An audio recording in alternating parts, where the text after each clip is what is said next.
Buenas noches. Bienvenidos a esta nueva sesión académica virtual de la Academia Mexicana de Patología Dual. Soy la doctora Yolanda Ocampo y les doy la más cordial bienvenida. El día de hoy tenemos en esta sesión de Genómica de Patología Dual al doctor Humberto Nicolini. Como parte de la semblanza curricular del doctor, él es el director del Grupo de Estudios Médicos y Familiares, CARRASI. De hecho, en esta sesión es nuestra primera alianza académica con este grupo. Es investigador F por parte de la Comisión de los Institutos Nacionales de Salud, miembro de la Academia Nacional de Medicina e investigador nacional nivel 3 del Sistema Nacional de Investigadores.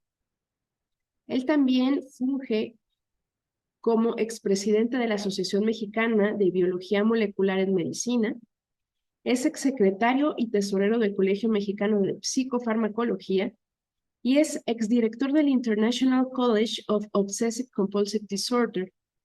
Actualmente es presidente de la Asociación Mexicana de Neuroética y de la Academia Mexicana de Psiquiatría, jefe de Laboratorio de Enfermedades Psiquiátricas y Neurodegenerativas del Instituto Nacional de Medicina Genómica de la Secretaría de Salud. Él actualmente trabaja como psiquiatra y vive aquí en la Ciudad de México. Y bueno, pues el día de hoy le damos la más cordial bienvenida y nos dejamos en compañía de él. Adelante, doctor Nicolí. Se ha visto que es un punto muy importante, sobre todo en la región de las Américas, la carga de las enfermedades mentales, neurológicas y el abuso de las sustancias, pues es uno de los grandes retos en cuanto a discapacidad, pues todos esos indicativos de esta carga global de la enfermedad y que pues en nuestra región sin lugar a dudas es uno de los puntos fundamentales desde el punto de vista epidemiológico. Y el recuento epidemiológico más reciente fue el que hicimos a raíz de la encuesta nacional de adicciones y drogas, y que hicimos un submuestreo a nivel nacional para enfermedades psiquiátricas y que lo hicimos con la doctora Medina Mora, que es pues que ha llevado desde hace muchos años los censos de salud mental y adicciones. Y esta última publicación salió el año, bueno, reciente este año, pero que usó los datos de la encuesta que se recopiló durante el 16 y 17 y pudimos obtener pues las últimas frecuencias epidemiológicas para pues la gran mayoría de los padecimientos psiquiátricos. Algunas de las novedades fue el trastorno obsesivo compulsivo y el juego patológico, que no teníamos datos en las validaciones anteriores y que sobre todo en el juego patológico, pues que en su comorbilidad con los trastornos de uso de sustancias, pues es una entidad bastante considerable, ¿no? Entonces, pues la epidemiología siempre pues, nos acaba dando datos muy interesantes. Y entrando en materia de los estudios su correlación genética, pues ha habido avances muy importantes el cómo estudiar los genes en estos fenotipos de conducta, yendo desde diferentes metodologías como estudios en animales, los estudios en las familias, en estas poblaciones de gemelos, en sujetos que han sido donados en adopción, diferentes estudios de análisis estadísticos como los análisis de agregación, los mapeos genéticos, asociación alélica, tamizaje del genoma, secuenciación del genoma, del exoma, el epigenoma y algunas otras tecnologías que tocaremos de forma cuando menos rápida. Uno de los primeros evidencias fue en este índice que le llamamos heredabilidad, que es decir, que mientras más cercanos sean familiares, más genes comparten entre sí. Y a nivel epidemiológico, bueno, pues se veía que el abuso de esas sustancias tienen una heredabilidad bastante importante. Cerca del 70% del fenotipo se ha explicado para el abuso del cannabis, de estimulantes, y desde luego del alcohol es un poquito menor, pero anda como en el 60%. Y cuando se ha podido ya corroborar estos datos epidemiológicos con datos moleculares, en este gran consorcio que se le llamó el consorcio Brainstorm, en donde se pudieron juntar una muestra muy importante de casi 1.200.000 personas, de recopilados de 500 laboratorios de todo el mundo donde participamos. Se publicó en la revista Science en el 2018 y se pudo determinar importantes correlaciones, pero ya a nivel molecular. Por ejemplo, de que muchos de los genes que se comparten entre, bueno, hay muchas bases genéticas entre la esquizofrenia y el trastorno bipolar, entre el déficit de atención y el trastorno bipolar, entre la enfermedad depresiva y desde luego la bipolaridad.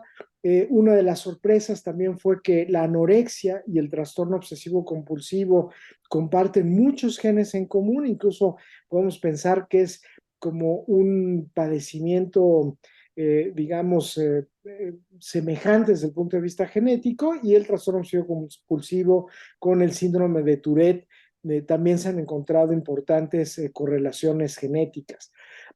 Por otro lado, pues tenemos este modelo, ¿no?, que ha prevalecido a lo largo del tiempo, que se ha llamado como sistema terciario del cerebro, donde suponemos que hay este cerebro reptiliano muy básico que nos da elementos de sobrevivencia, el cerebro emocional del sistema límbico y el cerebro racional de la neocorteza, ¿no? Y que esto pues ha tenido una serie de dificultades, porque pareciera como si fueran sistemas donde uno toma posesión en algunos fenotipos, ¿no? Y que invalida a las otras áreas del cerebro, y que pues se ha cuestionado incluso el que tanto uno puede tener libre albedrío o no, ¿no? Bueno, creo que esto está trayendo importantes debates desde el punto de vista de neuroética, ¿no? Y bueno, muchos de los estudios justo en estas correlaciones genéticas, nuevamente a nivel epidemiológica, han asociado de forma muy significativa el abuso de drogas, la conducta antisocial o que llega incluso a delictiva, y el abuso de sustancias, principalmente el alcohol, que es la más estudiada. En países donde incluso ha habido amplias estudios epidemiológicos como los países nórdicos, pues se han podido hacer correlaciones muy importantes entre estos tres fenotipos. Y probablemente el primero que nos sorprendió a nivel molecular fue este estudio, que ya se considera un poco antiguo, que fue en los 90, en donde se ligó al gen de un receptor a dopamina, el receptor D4, con una característica de la personalidad que fue la búsqueda de lo novedoso. Y que esta asociación empezó a replicarse en muchas otras muestras y diferentes representaciones de qué implicaba esta como personalidad impulsiva, atrevida, y este fenotipo en muchas otras variedades con la vía dopaminérgica, digamos, ¿no? Y que pues empezó a dar una gran cantidad de estudios, y ya más adelante, a inicios del año 2000, en estudios de neuroimagen hechos por una mexicana que ocupó el cargo de la dirección del Instituto de Abuso de Drogas en los Estados Unidos por muchos años, la doctora Nora Volkow, en donde ella encontró que los sujetos que nacían con menor cantidad de densidad de receptores a dopamina medidos por este trazador que se llama raclopride a nivel de neuroimagen cerebral, cuando se les exponía a una sustancia adictiva como la metanfetamina, tenían una mucho más profunda experiencia de placer ante la sustancia. Y las personas que genéticamente tenían una mayor densidad de receptores dopaminérgicos, su preferencia por el placer de la sustancia adictiva era mucho menor. Entonces, pues aquí nos habla que esta susceptibilidad al abuso de sustancias pues tiene un componente evidentemente genético. Sin embargo, el ambiente, por supuesto, juega un papel muy importante, donde se ha visto que el abuso infantil, situaciones de pobreza, influencias negativas de la comunidad, eh, eh, dificultades en el acceso a buena educación, pues son desde luego situaciones que facilitan que las personas caigan en el abuso de las sustancias, aunados a los factores que traemos neurobiológicos, ¿no? Entonces, esta combinación de variabilidad genética con el medio ambiente y dentro de las variantes genéticas sabemos que hay variantes que les llamamos comunes, es decir, donde una combinación particular de genes que muchas personas tenemos nos dan cierta vulnerabilidad y hay mutaciones que pueden ser más raras, pero que a lo mejor tienen un peso mayor en darnos vulnerabilidad a un fenotipo de conducta y que nos hacen tener circuitos anormalmente expresados y que llegamos a tener ciertas abanico de síntomas como variantes cognitivas, síntomas digamos, de perceptivos diferentes, anormalidades en el ánimo, en la regulación del ánimo o en cómo manejamos la recompensa placentera y que desde luego se integran también a los síndromes característicos que tenemos en las clasificaciones.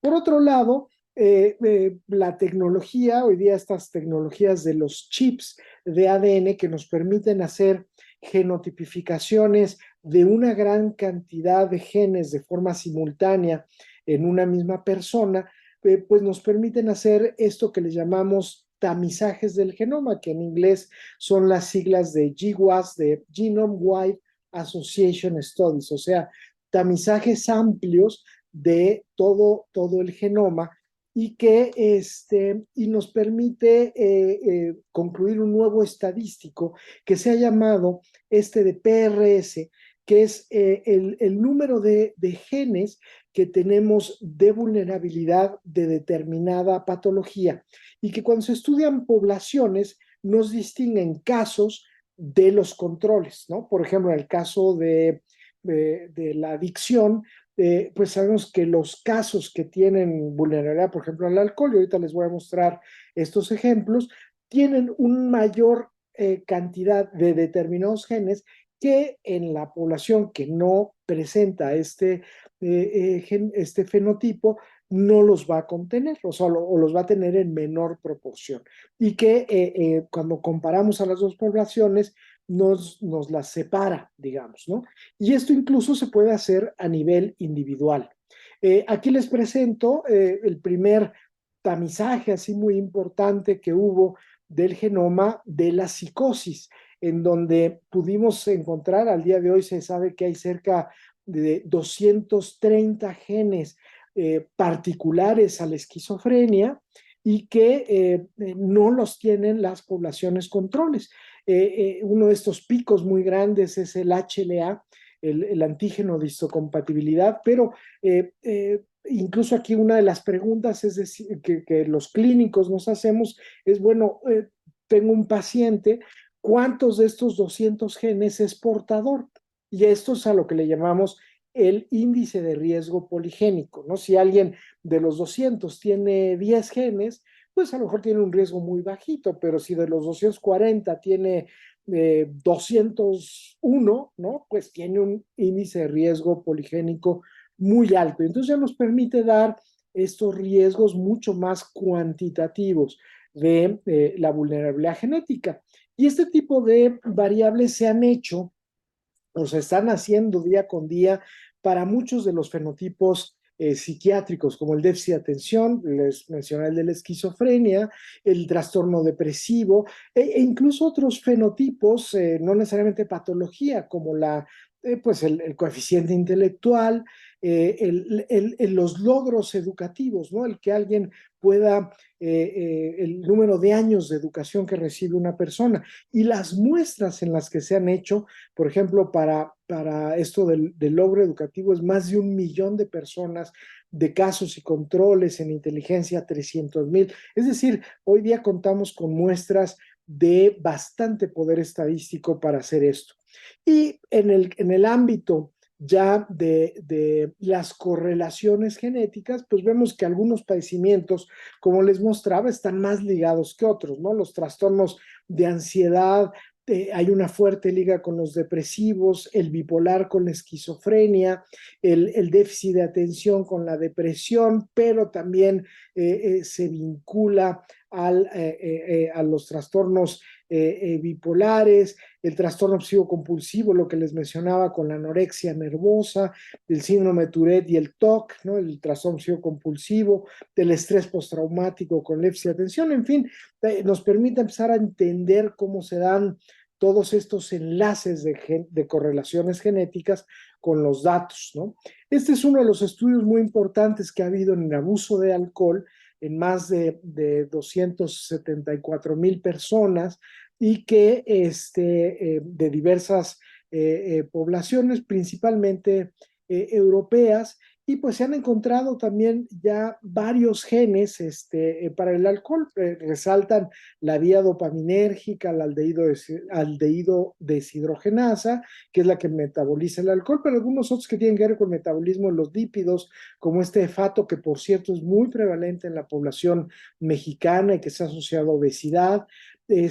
Y en estudios más amplios, por ejemplo, este último que cubrió a 1,5 millones de personas, en donde se vinculó con otras condiciones de salud y conductas antisociales, como criminalidad, se encontraron correlaciones muy importantes. Por ejemplo, que aparte de la vulnerabilidad de estos genes para el alcohol, el hecho de que a mayores preponderancia que alguien tuviera estos genes de adicciones, eh, eh, si más tenía uno genes de alcoholismo, era mayor la posibilidad que cumpliera también o que tuviera el riesgo de adicción a otras drogas no lícitas, o el uso de opioides, por ejemplo, ¿no? También el que uno tuviera mayor cantidad de genes de alcohol aumentaba las posibilidades de que lo arrestaran a uno, de tener un problema con la ley a lo largo de la vida, ¿no?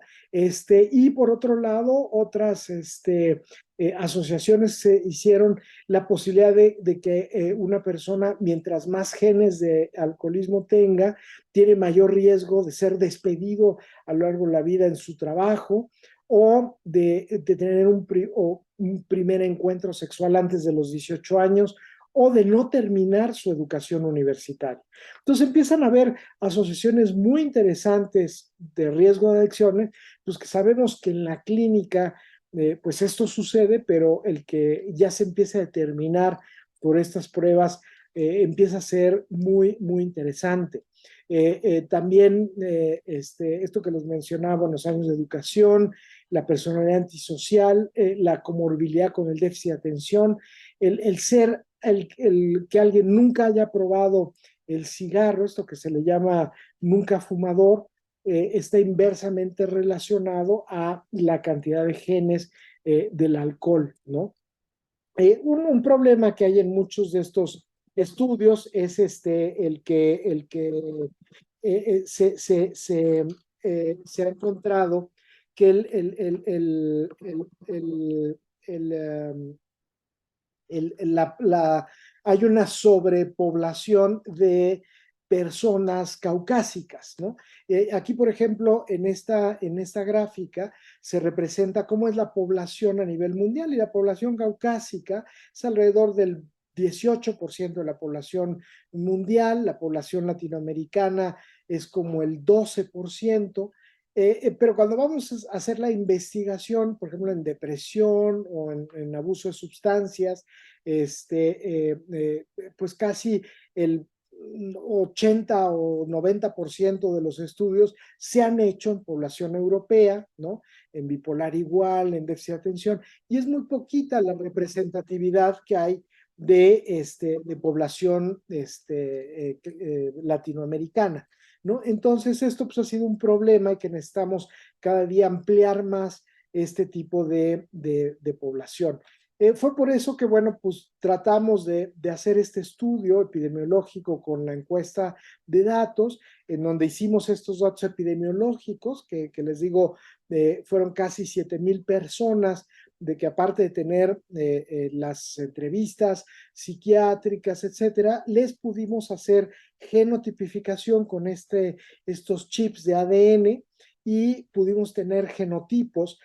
Un primer dato muy interesante fue el poder encontrar la distribución a nivel de ancestría. Es decir, aún dentro de México hay diversidad en el origen étnico. O sea, pudimos distinguir 7 subgrupos étnicos dentro de nuestro país, dependiendo de las zonas geográficas, y que pues tienen diferentes componentes de población indígena americana, población europea, población afroamericana, y que pues es muy interesante cómo se agrupan aún dentro de nuestro país diferentes subtipos ancestrales, digamos, ¿no? Por otro lado, cuando hicimos el tamizaje, ¿no? de la asociación, pues la idea era ver si en las personas que tenían las diferentes trastornos de uso de sustancias, pues encontrábamos señales distintas. Y claro, un punto en psiquiatría siempre es irnos a esto que se le ha llamado fenotipos extremos, ¿no? Aquellos casos que mientras más patología tengan, pues probablemente tengan mayor densidad, ¿no? Pues de genes, y sean los que mejor señal nos lleguen a dar. Y entonces estudiamos, por ejemplo, los genes asociados a tabaco, los genes asociados al alcohol y los genes asociados a drogas ilícitas, ¿no? Y encontramos señales diferentes para cada uno de ellos,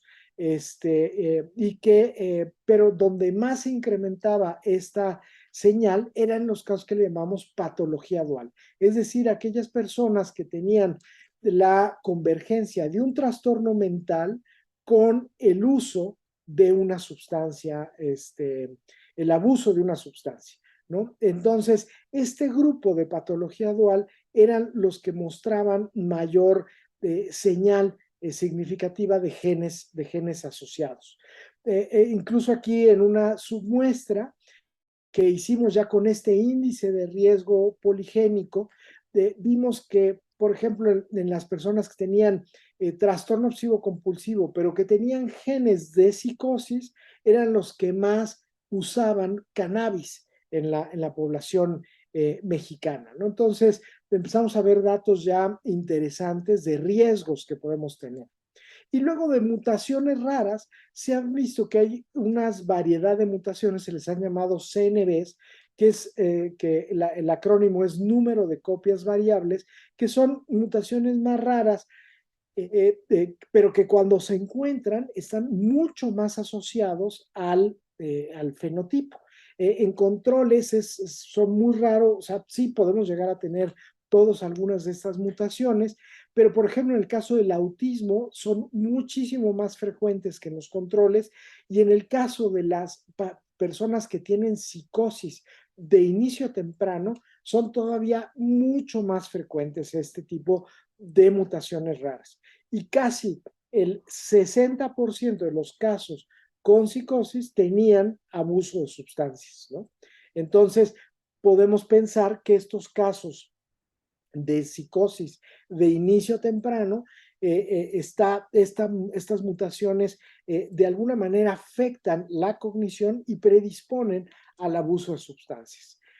Luego tenemos este otro campo que también podemos ver a las sustancias desde el punto de vista de esto que se ha llamado la farmacogenética.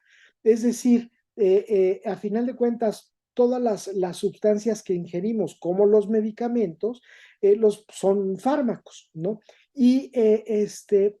La unión, digamos, de la farmacología y la genómica, el estudio de todas las proteínas, enzimas que se utilizan para el metabolismo, absorción de los medicamentos, así como el sitio de acción de estos medicamentos, la farmacocinética y la farmacodinamia, pues muchos de ellos son genes muy bien establecidos y que nos permiten hoy día también pues dar un perfil de cuál puede ser el efecto que puede tener una sustancia en cada persona, ¿no? No solo desde el punto de vista terapéutico, sino en el punto de vista de abuso de sustancias, ¿no? Entonces, este campo de la farmacogenética aplicado a las adicciones también es por demás útil, ¿no? Que hoy día pues se está usando mucho más en la parte clínica, en la prescripción de medicamentos.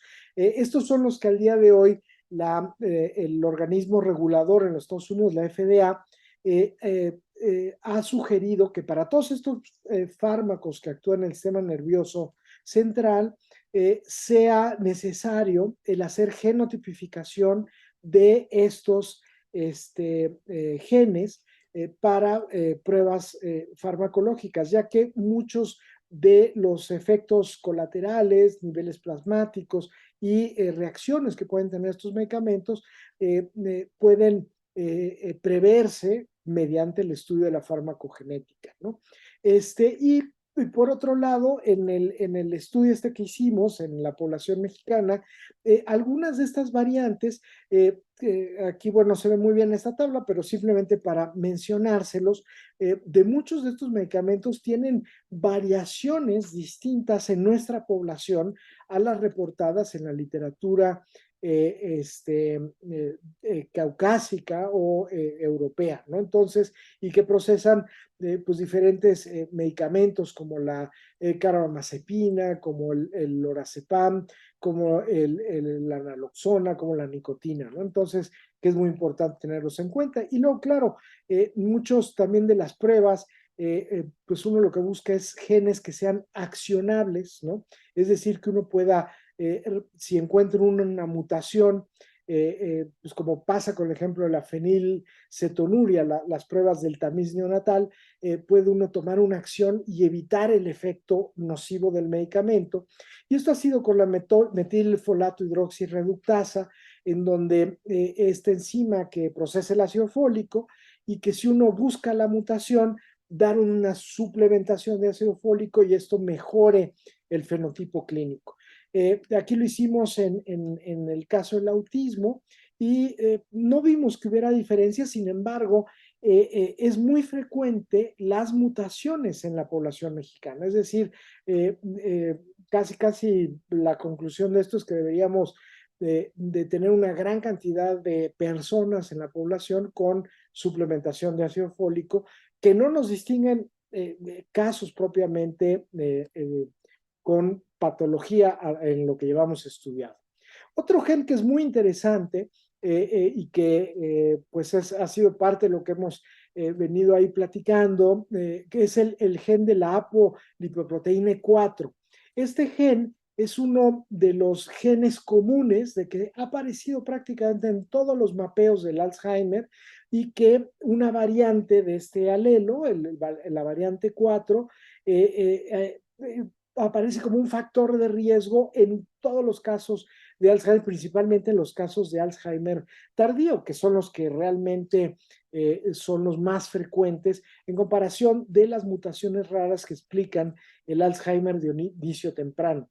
Incluso esta variante del E4 ha sido tan impactante, digamos, su presencia, que hasta para la sobrevivencia, si uno tiene la variedad de 4, uno vive menos años que si uno tiene la variedad que tiene el efecto contrario digamos, en el procesamiento del desechos, digamos, neurológicos, ¿no? Y que es el E2, o sea, se ha visto que personas que llegan más a los 100 años tienen la variedad 2 de este gen de la apolipoproteína E, y las gentes que son homocigotos del E4 mueren más tempranamente. Entonces, en ese sentido, en salud general ha sido muy interesante. Y una idea es que pudiéramos hacer la genotipificación, lo hemos venido haciendo con los recursos públicos, siempre son muy limitados, pero hemos hecho una especie de un sitio que le llamamos, es un calculador de riesgos, una plataforma en internet donde la gente puede hacer un score clínico ponderado, ¿no? De diferentes características, y luego hacer la genotipificación y entonces elaborar un riesgo mayor de deterioro cognitivo, ¿no? Y esto empezar a ser como un servicio a la población del uso de esta prueba, ¿no? Es un poco lo que se nos ocurre que pudiera ser un buen servicio usando esta variante, ¿no? Que no se hace ninguna de las pruebas de farmacogenética que hoy día ofrecen algunas casas. Incluso, bueno, el uso de la farmacogenética se ha visto ya en algunos ensayos que esto que le han llamado el juicio clínico guiado por farmacogenética, qué tanto impacta en el beneficio al paciente. Y se hizo este estudio en pacientes con depresión, y los pacientes en mejoría de síntomas, en respuesta y en remisión, el grupo de tratamiento de forma usual comparados con los guiados farmacogenéticamente, había una mayor respuesta y una mayor tasa de remisión en aquellos que usaban la guía farmacogenómica. Entonces, pues ya empezamos a ver aplicaciones clínicas del uso de este conocimiento. En el ámbito de una de las fenotipos más graves, ¿no? Habrán oído del reciente muerte de Sinead O'Connor, la cantante esta que pues, tuvo una depresión gravísima a raíz de que se había suicidado su hijo. Y bueno, pues el suicidio sigue siendo el coco en la salud mental, digamos, y se han hecho muchos estudios en relación a cuáles serían las genes de riesgo para el suicidio y en dónde están expresados, ¿no? Una zona que hemos iniciado a estudiar es la corteza prefrontal, porque es donde se toman decisiones, pero realmente pueden ser muchas áreas como la amígdala, la ínsula, el lóbulo temporal, en fin. En México, más o menos tenemos cerca de 440, 500 suicidios por año. La gran mayoría de ellos son varones, y la mitad de ellos al momento de morir, estos son datos tomados allí en el Instituto de Ciencias Forenses, tienen rastros de alguna sustancia adictiva, alcohol o alguna otra sustancia adictiva. Son una investigación que hicimos ahí en el CEMEFO, incluso por zonas aquí en la capital, en la Ciudad de México, la delegación más riesgosa, tanto en homicidios como en suicidios, es la delegación Cuauhtémoc, ¿no? ¿Y qué es lo que hace particularmente ahí? Pues es donde hay la mayor cantidad de puntos de venta de alcohol y drogas, ¿no? De toda la ciudad. Es donde están todos los antros, todos los sitios bueno, donde hay más cantidad, más densidad, y curiosamente correlaciona con suicidios y homicidios, ¿no? Y bueno, desde el punto de vista académico, pues esto es muy interesante porque el estudiar el suicidio nos permite tener acceso directo al tejido cerebral, y pues hacer estudios directos de secuenciación del ADN, la expresión del ARN, de ver las proteínas, ver el tejido cerebral, ver epigenética. Esto de la epigenética es ver no solo la secuencia del ADN, sino qué tanto estos genes están prendidos o apagados. Y esto hace una diferencia enorme porque ¿qué prende o apaga a los genes? Los puede apagar muchos factores, ¿no? Infecciones, los pueden radiaciones, fármacos o el estrés medioambiental y las sustancias adictivas, ¿no? Entonces, cuando hay un silenciamiento de determinadas proteínas, pueden hacer que las neuronas tengan un desarrollo muy diferente a que si esta secuencia de ADN está parcialmente obstruido, silenciada, ¿no? Entonces nos da un fenotipo muy diferente a nivel celular. Incluso una de las aplicaciones que se está haciendo de la epigenética es, si ustedes ven una persona de 60 años y pueden ver que alguien ha tenido pues como un envejecimiento prematuro comparado con otra, y una ser más deportista, estar activa, y claro, intervienen muchos factores a nivel ambiental, y la otra persona estar con la misma edad cronológica, pero claramente con un avance de su edad biológica, mucho más avejentado. Y se ha visto que cuando uno estudia el epigenoma, ¿no? Hay cambios de mayor número de silenciación o de metilación del ADN. Nosotros hicimos un estudio, por ejemplo, en gemelos idénticos, y donde eran discordantes para un trastorno psiquiátrico, donde uno tenía el padecimiento y el otro no tenía el padecimiento. Y el paciente, el gemelo que tenía la enfermedad psiquiátrica, tenía una edad epigenética más avanzada, se envejecía más a nivel epigenético, digamos, una mayor edad epigenética.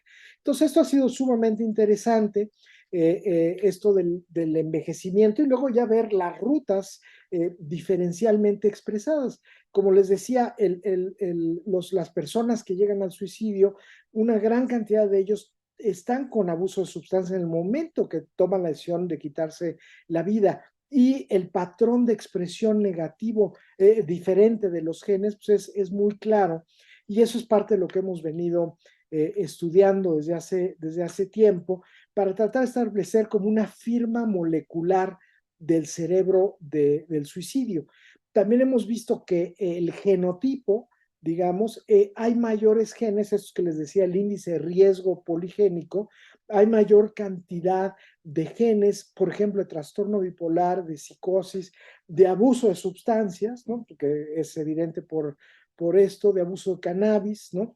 Y de otros trastornos psiquiátricos en las personas que han muerto por suicidio, ¿no? Entonces, esto ha sido un dato también muy interesante.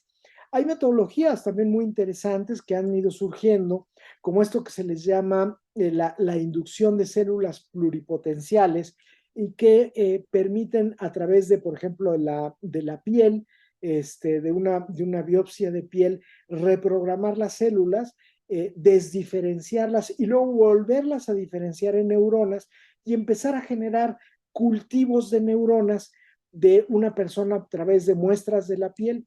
Incluso esos cultivos neuronales se pueden, dependiendo de dónde obtenga uno esas primeras células pluripotenciales, se pueden diferenciar a, a, a determinados tejidos como hipocampo, como amígdala, como corteza cerebral, y se han dado a formar que se les ha llamado organoides, ¿no? Incluso pues, esto ha sido complejo en el campo del suicidio, porque uno puede extraer esto de células de alguien que ya murió, ¿no? Y, digamos, pues revivirlas en un cultivo, ¿no? Y generar este tipo de preparados celulares. Es un estudio complejo y difícil y no es nada sencillo, pero bueno, pues nos da toda una nueva metodología de estos cultivos novedosos para la prueba de medicamentos directamente de pacientes, digamos, ¿no? Y que puede ser muy importante para el desarrollo de nuevos medicamentos o tamizaje de nuevas fórmulas que querramos hacer.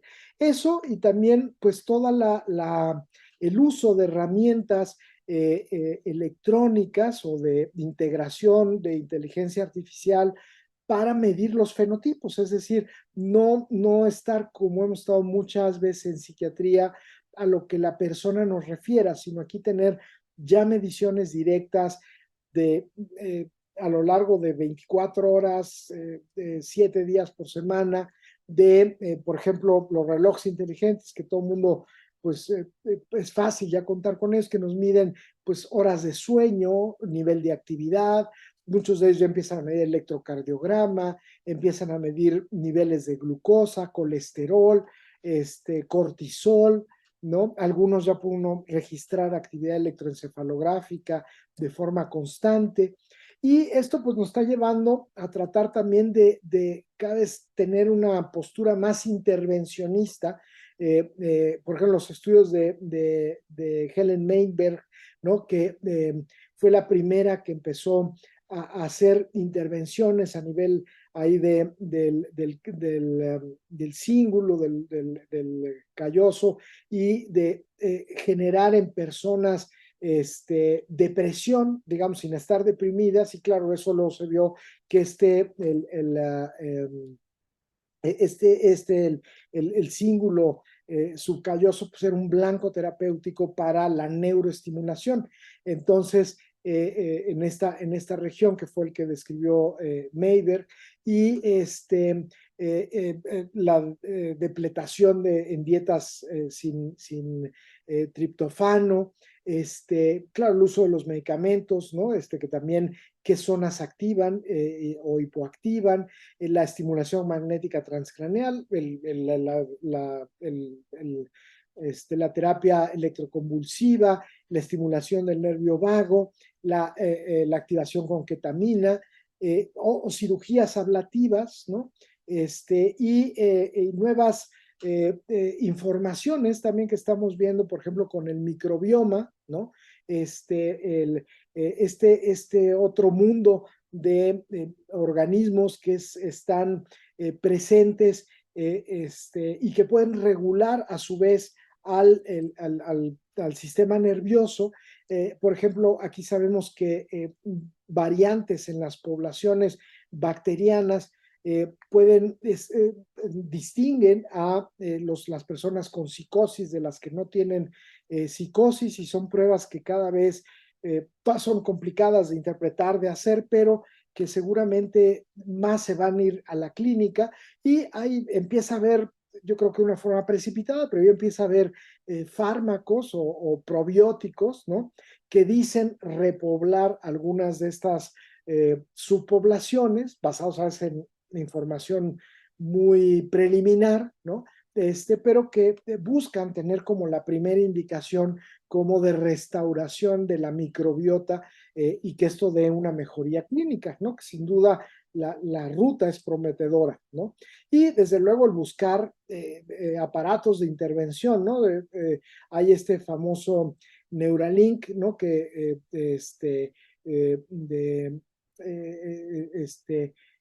de Musk, de Elon Musk, que es sobre todo la parte computacional es muy, muy pequeñita, y que promete como grandes beneficios, ¿no? Por el desarrollo tecnológico.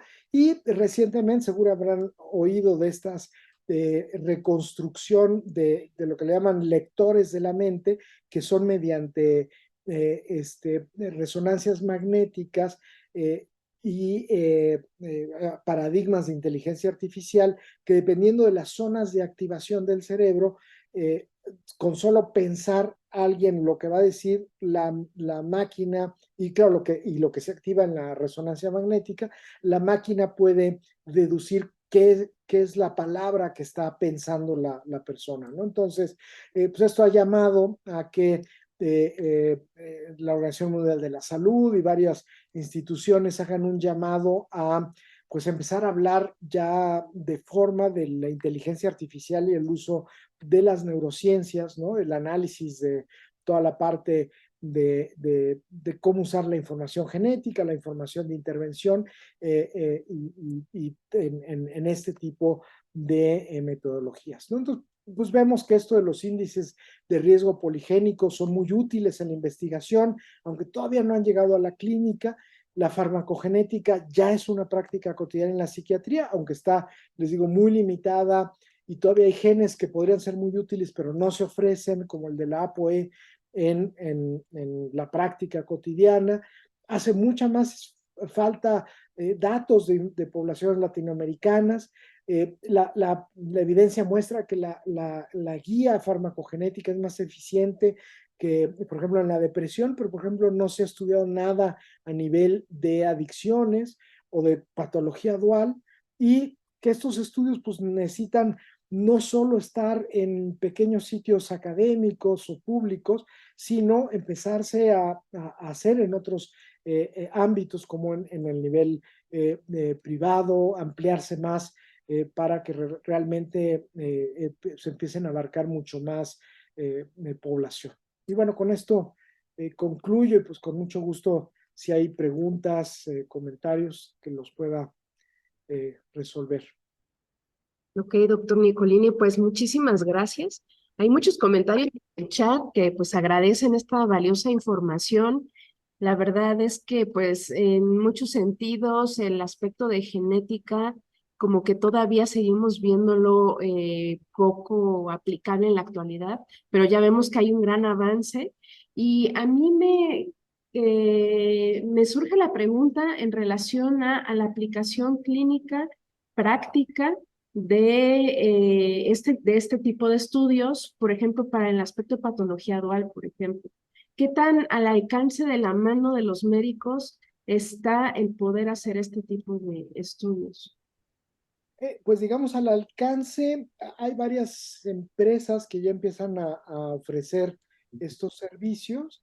Creo que todavía no los están, o sea, lo están, digamos, ofertando como muy ampliamente, ¿no?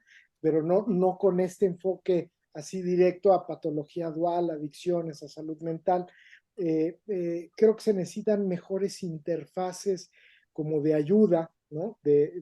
Ahora sí que tutoriales para que tanto el médico como el paciente hagan mucho más sentido de la información genética y qué significa, ¿no? Empresas muy importantes como Google tiene una empresa que se llama 23andMe que ofrece esto con unos tutoriales muy bien realizados, ¿no? Que es un poquito como yo diría el estándar de información directa al público, pero creo que hay campo para tener mucha más información sobre este tipo eh, pues de áreas, ¿no? De la genómica aplicada a la clínica, ¿no? Por la gran cantidad de datos justo que se generan, ¿no? Entonces, sí, a veces ha faltado como estas interfaces que traduzcan más digerida la información al médico y al paciente, ¿no? Como usuarios de esta, y a veces eso se da en un nivel como muy académico que todavía está ahí medio inaccesible, entonces la gente siente que, pues, o sea, no le entiende y cuesta trabajo entonces permearlo a un uso mayor, ¿no? Doctora, ¿alguna pregunta? Sí, ¿qué tal? Buenas tardes, doctor. ¿Qué tal, Luis? Me llama la atención lo que comenta sobre la prueba para detectar el riesgo de Alzheimer, identificando la ApoE. ¿Sería un tipo de PRS esta prueba? No sería con PRS, realmente sería con una PCR, digamos, ¿no? O sea, es un estudio muy sencillo, pues ese es saber si lo podemos hacer con ustedes muy Sí, sería muy pronto. interesante. Realmente sería muy, bueno, no muy fácil, pero sí tiene su chiste, pero no es complicado, ¿no?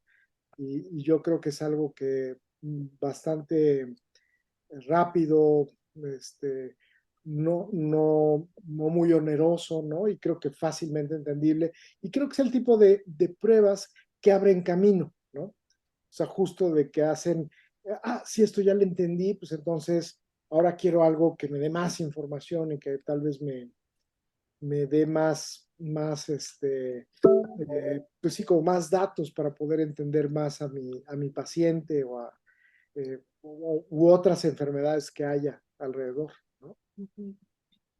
Creo- Y gracias, doctor. Tenemos la pregunta de Julio César Mireles Cervantes, que dice: ¿qué problemas bioéticos podría tener el uso de la epigenética para el futuro tamizaje neonatal y la posibilidad de predecir algún tipo de trastorno?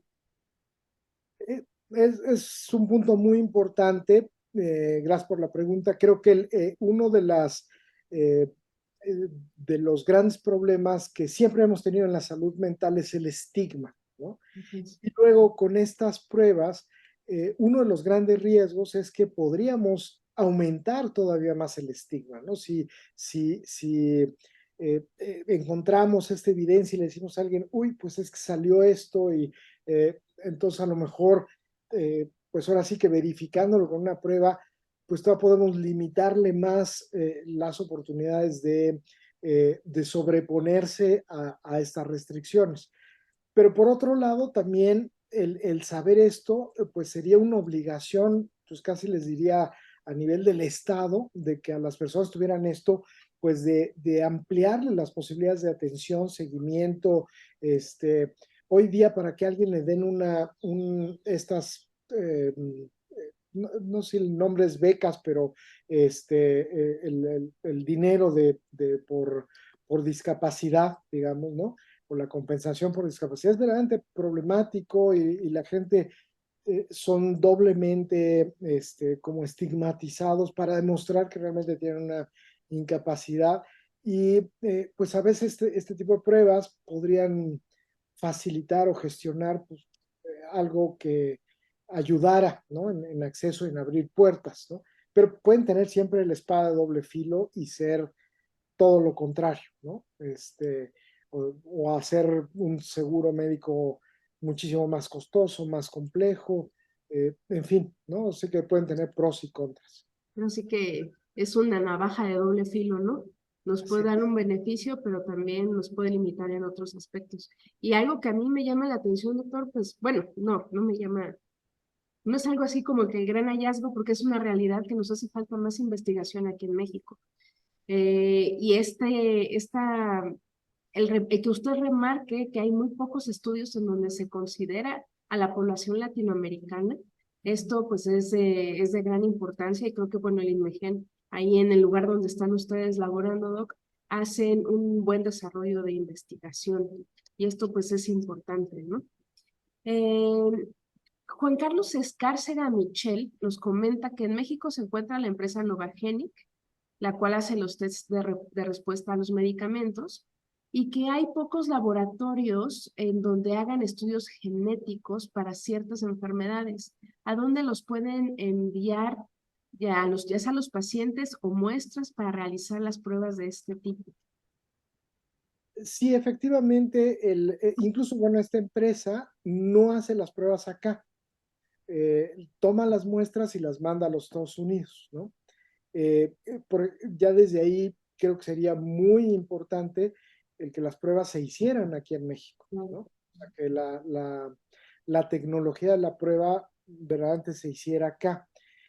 Las instituciones académicas las hacen, pero pues ahora ha habido también todo bueno, un conflicto en el sentido de que no están todas las herramientas porque se pide que todas las pruebas tengan una gratuidad a la población y claro, los laboratorios de las instituciones, pues si no tienen un ingreso o un presupuesto suficiente, pues no pueden generar las pruebas, ya hay un círculo muy complicado de resolver. Eh, Hay otro sitio de la UNAM, donde está el Hospital Conde de la Valenciana, que hacen exoma para enfermedades raras oftalmológicas. Yo imagino un poquito por el sesgo del doctor Graue, que es oftalmólogo, ¿no? Y montaron un centro de esto, donde también generan exomas, los mandan fuera y hacen un poquito la lectura ahí para algunas enfermedades raras, casi todas que tienen que ver con anomalías oftalmológicas, ¿no? Pero no hay, realmente no hay muchas más opciones. La gran mayoría de laboratorios hace esto, las manda fuera, ¿no? El doctor Granados por ahí tenía algo de HLA, pero bueno, son así como esfuerzos puntuales, ¿no? Que se han hecho, pero realmente sí creo que ahora sí que hay para desarrollar este tipo de pruebas. Es un área fértil para poder seguir desarrollando. Y bueno, ¿alguna otra pregunta por parte de los asistentes que gusten interactuar con el doctor Nicolini? Sí, doctor Nicolini, yo tengo una pregunta. Creo que saliéndome un poquito del área de la psiquiatría, por ejemplo, estoy metido en área de obesidad también y pues también hay muchas pruebas genéticas que de nutrigenómica, genes que tienen que ver con procesamiento de ciertos alimentos, respuesta a ejercicio y también por ahí empezaron a salir pruebas epigenéticas y incluso promovían como que como médico, vamos, te enseñamos a hacer la prueba y empieza a aplicar pruebas epigenéticas en tu consulta. ¿Hasta qué punto como podemos identificar qué prueba realmente si tiene pues ahora sí que es una buena prueba y cuando realmente es un fraude o el querer engañar al médico? Sí, bueno, por ejemplo, en esta área que ha sido muy interesante porque yo creo que ha sido puntera en México, ¿no? Ha habido una que salió en gimnasios, ¿no? Que justo una gente del INMEGEN estaba involucrada, y gracias como al respaldo de esta pues, buena idea mercadológica, se hacía la genotipificación de algunos genes que efectivamente se han asociado al mayor desarrollo de masa muscular, a la quema eficiente de calorías. Entonces hay gente que tiene más o menor disponibilidad para el ejercicio físico y montaron un laboratorio y entonces hacía como sentido pues el saber si uno tenía esta vulnerabilidad o no. Y pues creo que fue una buena idea de puesta en acción, ¿no? La parte epigenética es muy amplia porque uno puede ir a la parte de metilación, uno puede hacer acetilación, o sea, hay muchas formas por ejemplo, en la microbiota, seguro va a empezar a haber gente que se va a hacer y es válido, ¿no? Porque también no es tan complejo y en el área de alimentación, pues y es algo que va variando, ¿no? O sea, si uno hace un cambio, una dieta vegana, pues seguramente va a alterar la microbiota y es una demostración muy objetiva de ese logro, ¿no? Aparte de los cambios físicos que la persona vaya a tener. Entonces, yo creo que hay varias cosas que, digamos, las tecnologías no es que den datos alterados, es un poquito el cómo plantean, ¿no? O contra qué se plantean. Hay variantes, como les decía, hay un gen del metabolismo de los ácidos grasos que se ha ligado a obesidad de una forma muy importante en poblaciones latinoamericanas, sobre todo se hizo en la población hispana de los Estados Unidos, muchos mexicanos que viven en Texas, digamos, ¿no? Ahí salió altísima esta asociación y de ende se vio acá, la hicieron un grupo de investigadores ahí también del INMEGEN con gente del Hospital Español y hicieron con la Fundación Slim una prueba que se llama PATIA, para diabetes mellitus. Y igual son una serie de genes para el riesgo de obesidad, ¿no? Entonces, por ahí hay algunos intentos, hay algunas cosas que yo creo que sí están bien sustentadas, bien hechas, ¿no? Pero este campo sigue ampliando, sigue evolucionando y va a seguir, yo creo que dando muchos resultados, ¿no? Doc, una pregunta, ¿y estas pruebas, por ejemplo, Affinity, que ya se están realizando, tienen registro de COFEPRIS? No sé, no sé. Yo supongo que tuvimos una reunión en el INMEGEN justamente de farmacogenética con las personas de COFEPRIS y ellos mencionaban que sí estaban cuando en trámite, los 3 o 4 laboratorios estaban en esas. Y yo creo que con eso han salido al mercado, ¿no? Ok, No estoy gracias. seguro que ya esté otorgado. Sí, le comento porque sí nos contactó una empresa que dice que integra pruebas epigenéticas a tu consulta médica y no sabían nada de esto, no tienen ningún registro de COFEPRIS. Sí, sí, yo creo que hay mucha de regulación, mucha gente los ha metido como cosas, les digo, la de los gimnasios fue un ejemplo clarísimo, porque lo metieron como algo cosmético, Ujú. entró como algo así literal, como, pues, como si uno se fuera a hacer un tinte del pelo, digamos, ¿no? Una cosa, este, y le estaban dando una información, pues, importante desde el punto de vista de salud, ¿no? Pero la gente pues, le busca ahí un poquito el por dónde y el para dónde, ¿no? Entonces, El pues, sí tema de creo que va a pasar moda. eso. Claro. Claro, claro. Pues muchísimas gracias, doctor. Les vamos a hacer entrega de sus constancias. También a usted, doctor Nicolini. La verdad es que fue una muy buena aportación a este foro y pues las puertas siguen abiertas para que sigamos haciendo estas alianzas académicas para seguir generando conocimiento. Y pues sí, muchas felicidades por parte de los asistentes. Y bueno, también les quiero comentar que el webinar del próximo mes va a estar a cargo de un grupo que es de Mochis, Sinaloa, en donde nos van a hablar sobre el efecto que tiene a nivel de memoria las adicciones, este consumo de sustancias, cómo puede afectar de manera neurocognitiva. Y se va a llamar el RAM de las adicciones. Entonces, pues los esperamos para el próximo mes. Les vamos a hacer llegar a su correo electrónico la invitación, como les hicimos llegar esta, y también estén pendientes de las redes sociales de AMEPAD para que sigamos en contacto con toda esta información. Y pues les agradezco mucho. También por ahí nos preguntan que cómo pudieran ser parte de AMEPAD.